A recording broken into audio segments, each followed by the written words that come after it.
Welcome to our YouTube channel Miracle Pharma.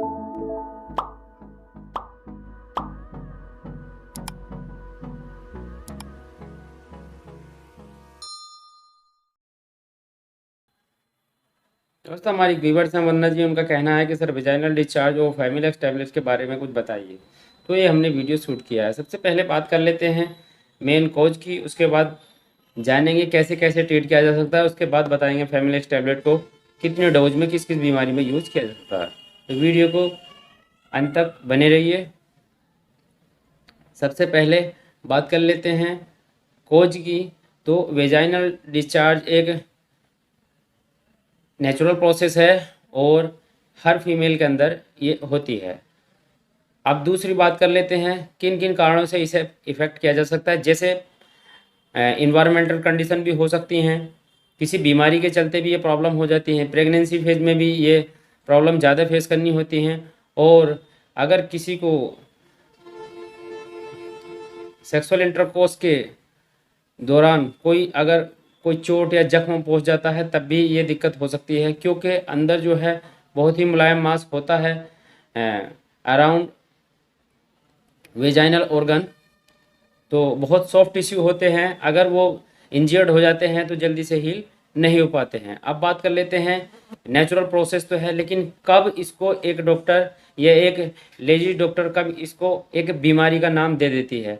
अगर उसमें volume ज़्यादा आ रहा है, तो अगर डिस्चार्ज का वॉल्यूम ज़्यादा है तो, या फिर उसका येलो वाइट या फिर रेड कलर का भी कुछ कुछ महिलाओं में ये डिस्चार्ज देखने को मिलता है, तब एक बीमारी के लक्षण हो सकते हैं। या उसका जो है वो जो सब्सटेंस है, उस सब्सटेंस की मतलब उस लिक्विड की अगर क्वांटिटी में थिकनेस या थिननेस है तो भी उसको वैसे अलग अलग फैक्टर से आइडेंटिफाई किया जा सकता है। ऐसे मैं आपको ओरली बता दूं और आप समझ पाएँ, ये पॉसिबल नहीं है हर किसी बंदे के लिए।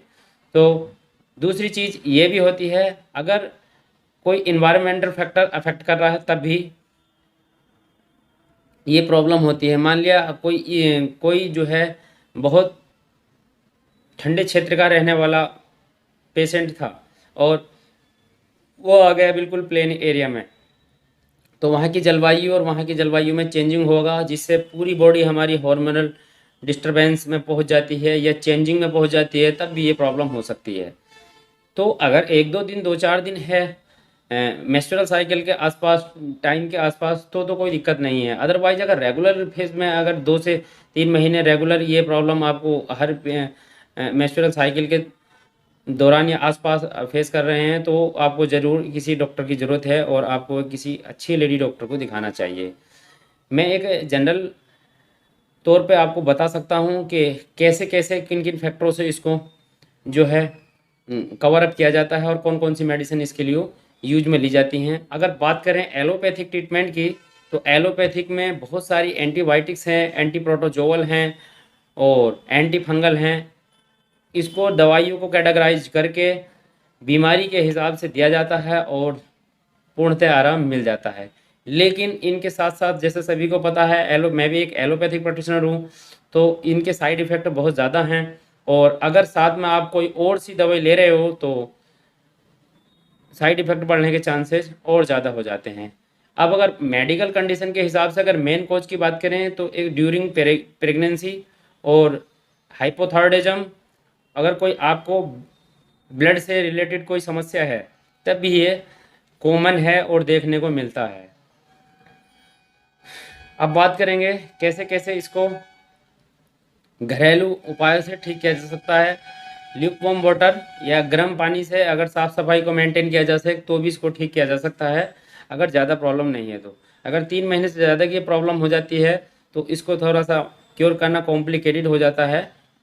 अगर प्रेगनेंसी कंडीशन है और उस समय भी आ रहा है तो भी इसको क्योर करना थोड़ा सा कॉम्प्लिकेटेड हो जाता है। लेकिन ऐसा नहीं है कि कोई ऐसी बीमारी है जो लाइफ थ्रेटनिंग ड्रग है या डिजीज़ है या फिर उसको ठीक नहीं किया जा सकता।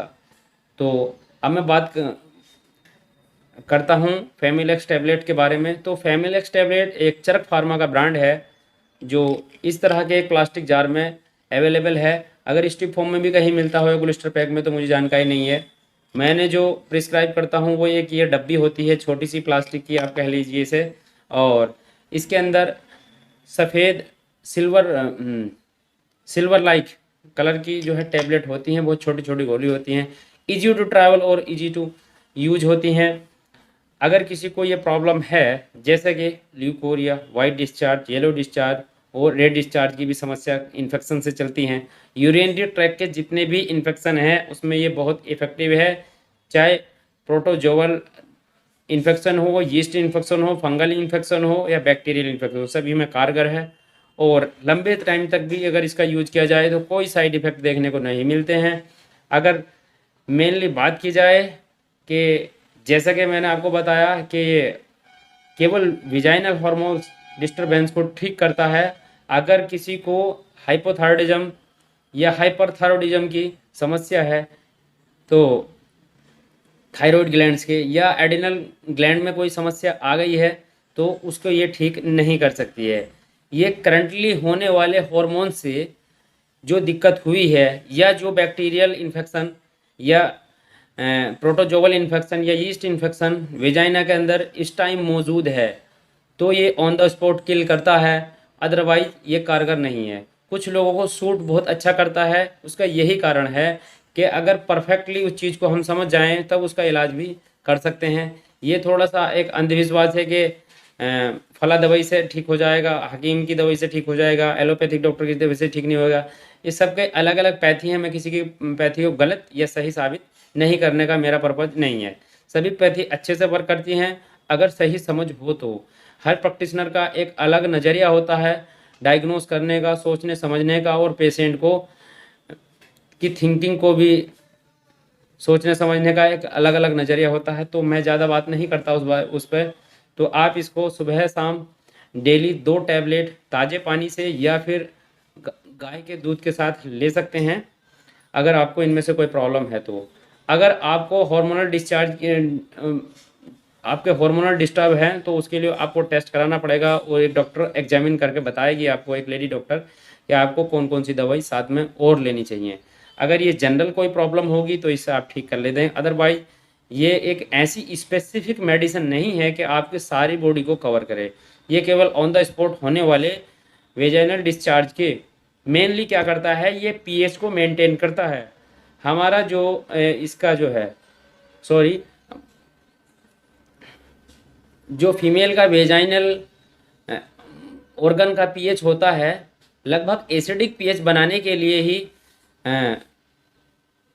ये लुब्रिकेंट या डिस्चार्ज की फॉर्मेशन होती है एज ए लुब्रिकेंट। लेकिन ये नेचुरल है। जब इसके अंदर कोई बैक्टीरिया या प्रोटोजोअल इन्फेक्शन या कोई यीस्ट इन्फेक्शन प्रेजेंट हो जाता है तब इसमें दिक्कत हो जाती है, क्योंकि इसका पीएच मेंटेन नहीं हो पाता है और इसमें पस फॉर्मेशन होने लगती है।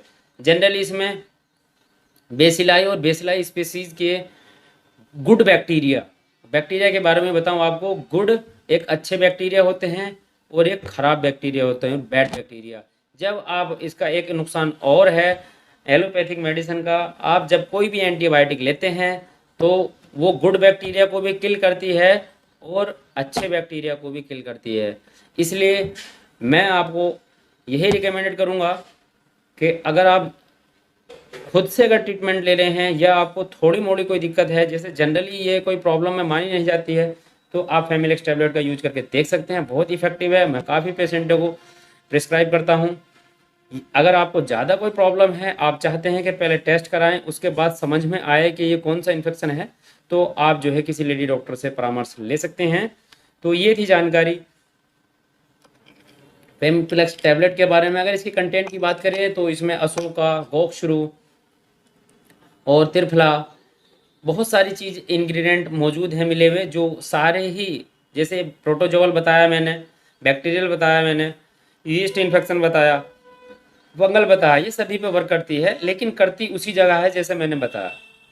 ये पीएच मेंटेन करने का काम करती है। जब पीएच मेंटेन हो जाता है, जितना नेचुरल रहता है एसिडिक मीडियम, उतना मीडियम इसका आ जाता है, तो उसके बाद ये सारी प्रॉब्लम सॉल्व हो जाती हैं, वरन उसको थायराइड की कोई समस्या ना हो तो मिलते हैं किसी नए वीडियो में नए टॉपिक के साथ। तब तक चैनल को विजिट करते रहें, और वीडियो अच्छी लगती है तो वीडियो को लाइक करें और शेयर करें, और चैनल पर नए हो तो सब्सक्राइब करें।